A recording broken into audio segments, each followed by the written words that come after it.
Magandang umaga po sa bawat isa sa inyo. Welcome back to our 365 Bible verses everyone should know. So po manang batiin si a friend of mine, Nikki. No? Hello po sa inyo. At kung naririnig niyo po ito, devotion na ito, I just want to say you have inspired me to serve God more. So yung series po natin ay patungkol po sa better than ever. Things to let go in terms of finances, health, ministry, family, and spirituality. Ano ba yung mga dapat nating i-let go na this season? Lalo na uso na naman yung New Year's resolution, no? Papasok na naman yung panibagong taon, panibagong biyaya ng Panginoon. At bilang mga Kristiyano po, meron tayong mga bagay na dapat iwan na. At tandaan natin, no, yung ating buhay Kristiyano, ito ay buhay ng paglago. At ang pagbabago ng ating buhay ay hindi po natatapos. Lagi meron tayong iniiwan. At lagi na meron tayong idinadagdag. So yan po yung buhay Kristiyano, no? So this time po, ang pag-aaralan po natin ay patungkol po sa ministry o paglilingkod sa ating Diyos. Now, may mga goals tayo in terms of finances, may goal po tayo in terms of our health. Pero wag po natin kalimutan, dapat may mga goals din tayo in terms of our ministry. Meron tayong mga paglilingkod sa Panginoon. Meron tayong involvement or participation sa Great Commission ng ating Panginoong Jesucristo. Now, yung talata po natin ay magmumula po sa Job chapter 8 verse 9. Sabi po rito, "For we were born only yesterday and know nothing. And our days on earth are but a shadow." Sapagkat parang kailan lang tayo ipinanganak. Usually, lagi natin itong naririnig sa mga magulang natin or sa ibang tao. Parang kailan lang, baby ka pa, ngayon ang laki mo na, no? So, siguro si Bildad. Si Bildad kasi yung sumulat nito or ito yung parte ng speech ni Bildad sa Job chapter 8. Sa dami niyang sinabi, ito yung tama, no? Sapagkat parang kailan lang tayo ipinanganak. Sabi niya, ikli lang ng buhay. At kaunti lang ang ating nalalaman. At ang mga araw natin dito sa mundo ay tulad ng anino na hindi nagtatagal. So, sabi ni Bildad, again, usapan to ni Job, ni Bildad, tsaka yung iba pa mga friends ni Job. Pag binasa niyo yung Job, marami kang makikita. May maraming wisdom doon eh. Book of wisdom po kasi siya. Now, dito sa Job chapter 8 verse 9, sinasabi ni Bildad na very short lang yung buhay. Now, hindi lahat ng sinasabi ni Bildad tama, no? Ito yung tama ron. Sa lahat ng sinabi niya, ito yung isa sa mga tama. Marami ding mali. Anyway, so sabi dito, at ang mga araw natin dito sa mundo. So parang kailan lang tayo pinanganak, ang ikli lang ng buhay natin, yung mga araw natin dito sa mundo para lang mga anino. So paano 'yan? Naalala niyo ba minsan, no, pag nandun tayo sa silong ng isang puno, makikita natin yung anino ng puno. Syempre doon tayo sa anino para hindi tayo mainitan. Pero habang tumatagal, nagbabago yung posisyon ng araw, yung anino gumagalaw, di ba? Hanggang sa mawala na yung anino. So yan po yung ibig sabihin ni Bildad, no? At ang mga araw natin dito sa mundo ay tulad ng anino na hindi magtatagal. Ibig sabihin, dumadaan lang tayo dito. Now, ano po ba yung gusto kong iparating sa bawat isa sa atin, no, ngayong umaga? Pag nagbabasa tayo ng Bible, iba-iba eh. Ito yung kasi yung na-process ko. Ito yung na-meditate ko. Ito yung gusto kong i-share sa inyo. Now, pag binasa niyo itong talata na to, syempre, pag kayo nagbabasa ng Bible, iba rin yung dating sa inyo. Merong mga pangungusap ang Diyos sa bawat isa sa atin. Now, in terms of ministry, there are many things to let go before the end of the year. Number 1 po, laziness, tsaka excuses. I hope lahat po tayo merong involvement sa ministry, sa paglilingkod sa Panginoon, sa advancement of the Great Commission, sa pagdidisciple, sa paglalapit ng mga tao sa ating Panginoong Jesucristo. Now, sa mga ganong klaseng gawain, minsan tayo, tinatamad. Parang gusto natin i-postpone na lang, bukas na lang. Hanggang sa tumanda na tayo, nagkaedad na tayo, bukas na lang, bukas, hanggang sa matapos na yung buhay natin dito sa mundo. hindi pa rin natin naibigay talaga yung buhay natin sa paglilingkod sa Diyos. Laziness. Pangalawa, excuses. Hindi naman ako magaling magsalita, hindi naman ako I'm not for this kind of work, no? Hayaan mo na sa pastor yan, hayaan mo na sa missionary yan, hayaan mo na sa mga leaders ng church. So, mga excuses, ang dami nating excuses. I hope and pray, no, na itong mga laziness and excuses na to, maiwanan na natin.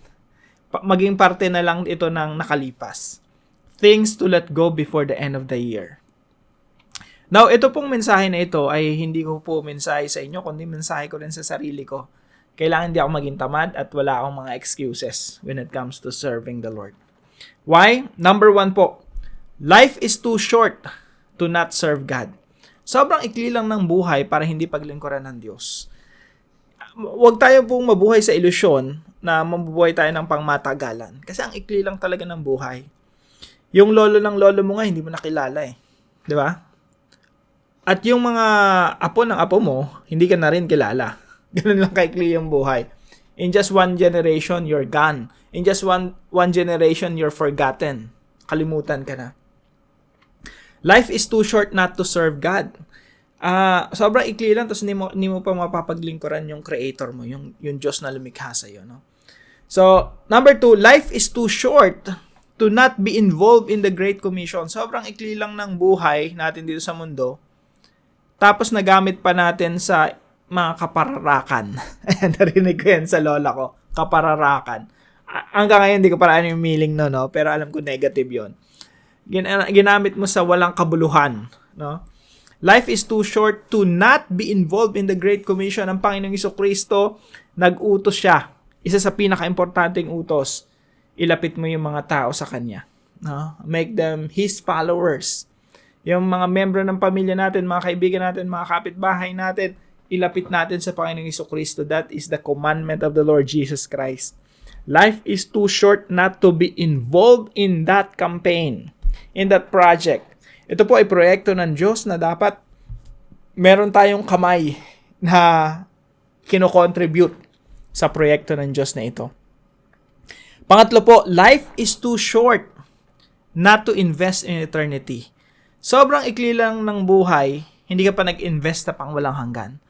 Tandaan po natin, napakaganda ng privilege na binigay sa atin ng Diyos, yung pribilehiyo ng mapaglingkuran ng hari ng mga hari at Panginoon ng mga Panginoon. Minsan nga, tinuturing nating privilege yung makapaglingkod sa matataas na tao dito sa mundo. Mga membro ng mga celebrities, mga nasa gobyerno, mga boss na CEO na matataas yung estado dito sa society natin. Sometimes we consider that a privilege. Pero yung privilege, sa lahat ng privilege, yung pinaka-importantang privilege, nakakalimutan natin that we have this privilege of serving God. Serving the Lord Jesus Christ, the King of Kings and the Lord of Lords. Mas nakapagsilbi pa tayo sa tao kaysa sa Diyos. No? Life is too short to not invest in eternity. Ang ikli ng buhay para hindi ka mag-invest sa isang adhikain na pang walang hanggan. Sa ministeryo, sa paglilingkod sa Diyos. Now, gusto kong, ito recently lang, no, may inspiration kasi ako dito. Kung kilala niyo tong nasa picture na to, si Saint Jerome yan eh.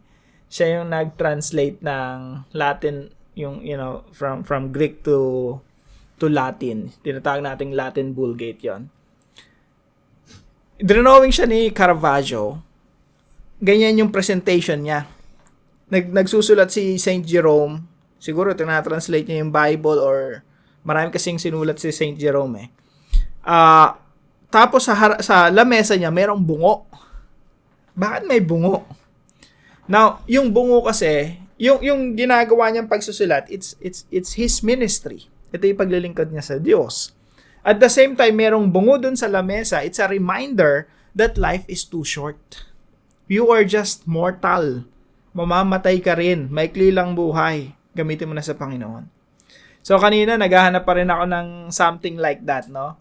Ang naisip ko kasi, meron kasi akong tradition na I have to give myself a gift this new year. So, naghahanap ako ng urn.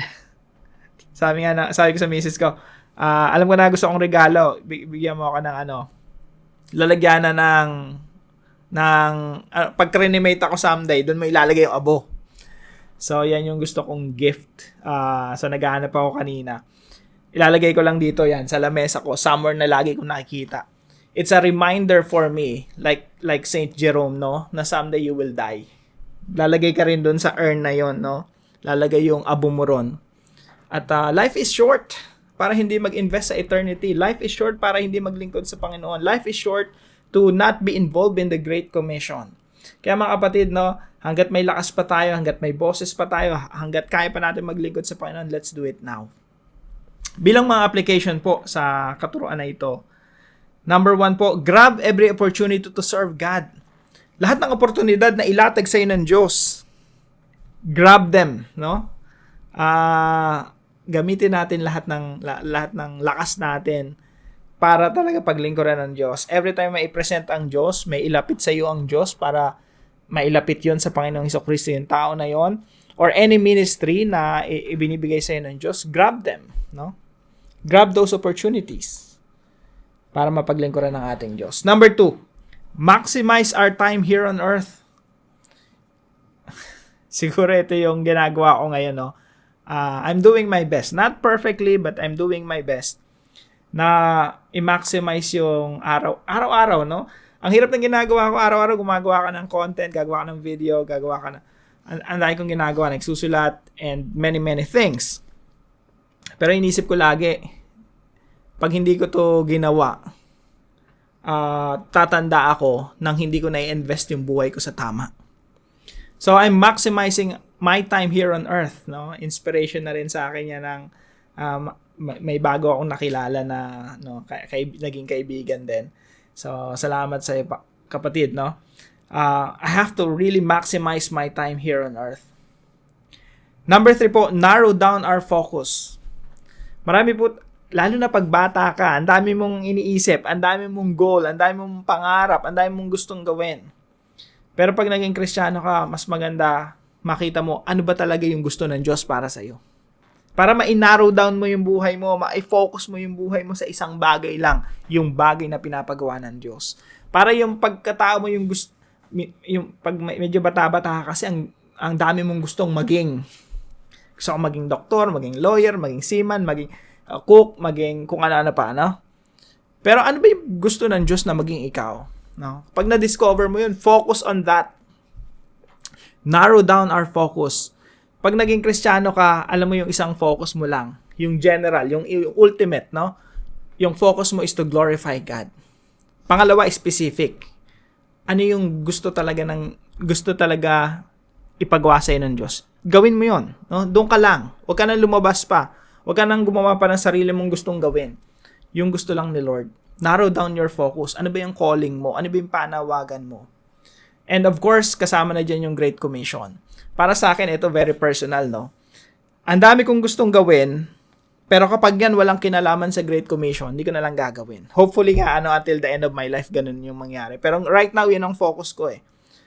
Kapag yung isang bagay, i-investan ko ng time, effort, money, resources, tapos walang kinalaman sa Great Commission, mas mabuti, wag ko na lang gawin. So ako, nakafocus ako ngayon sa Great Commission ng Panginoong Hesukristo. And I hope, by the grace of God, manatiling ganito. Narrow down our focus. Sa'yo rin kapatid, no? Huwag kang ma-confuse. Isipin mo lang, ano yung pinapagawa ni Lord. Pag na-discover mo yan, stick with it. So, grab every opportunity to serve God, maximize our time here on earth, and narrow down our focus. Para po sa ating discussion, what are the importance of narrowing down our focus? Anong importansya, anong kahalagahan na meron kang laser focus? Yung alam mo talaga yung pinapagawa ni Lord, tapos nandun ka doing the very right thing that God wants you to do. By the way, napakasarap po na maglingkod sa Panginoon. Kasi alam mo sa sarili mo na ginagawa mo kung ano yung gusto ng Diyos na gawin mo. Kaysa gawin mo yung isang bagay pero wala kang satisfaction, wala kang happiness kasi alam mo sa sarili mo, hindi naman yun yung gusto ng Lord na ginagawa mo. So, sagutin natin yan. Pag-usapan natin yan, no? What are the importance of narrowing down our focus? Para naman po sa ating panalangin, Lord God, Forgive me whenever I'm lazy or whenever I have a lot of excuses in order to not serve you. Patawarin niyo po ako, Panginoon, kung lagi yung pinopospon yung paglilingkod ko sa inyo. Please, Lord, help me grab all opportunities to serve you. Teach me to narrow down my focus on the Great Commission. Life is too short, so please let me become the person you designed me to be. In Jesus' name. Sama po natin ito sa ating mga panalangin. At special thanks po kay Ma'am Gloria na sumusubaybay dito sa ating channel. Pagpalain ka ng Panginoon, Ma'am Gloria. At kung may natutunan po kayo dito sa devotion natin, paalam niyo po sa comment section right below this video. And please share this devotion to your family and friends. God bless you po. See you po tomorrow 5 a.m. dito sa ating daily devotion.